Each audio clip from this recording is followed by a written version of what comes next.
Alors, si la question du départ d'Édouard Philippe se pose aujourd'hui, c'est parce que tout le monde attend un remaniement d'ampleur, un grand changement de gouvernement qui correspondrait à la fameuse nouvelle étape annoncée par le président de la République.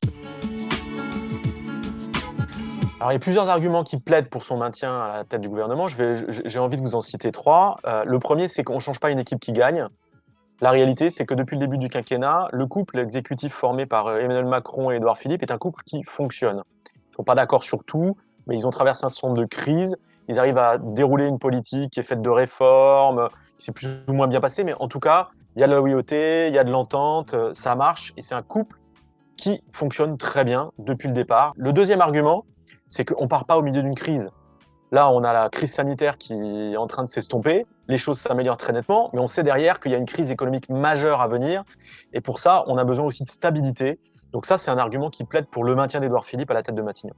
La troisième chose, ce sont les enquêtes d'opinion et la cote de popularité du Premier ministre qui est excellente.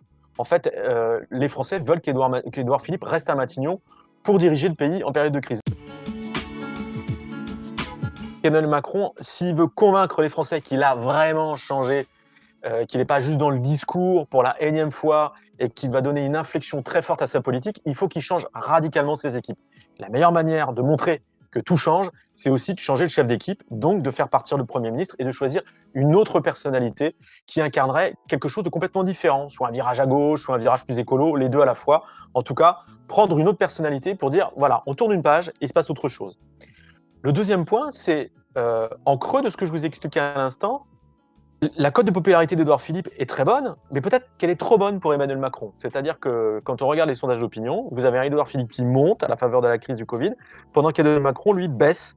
Et ça, je ne suis pas sûr que le chef de l'État s'en accommode facilement. Et le troisième point, c'est que même si les deux hommes s'entendent très bien à la tête de l'État et arrivent à créer un tandem qui fonctionne, j'insiste, c'est important, il y a quand même des divergences de vues entre les deux. Ils n'ont pas le même logiciel politique. Depuis le début, vous avez Emmanuel Macron qui explique qu'il est en même temps ni de droite ni de gauche, ou et de droite et de gauche, alors que vous avez un Édouard Philippe très stable, qui vient à droite, et qui, du point de vue des idées, est resté très à droite.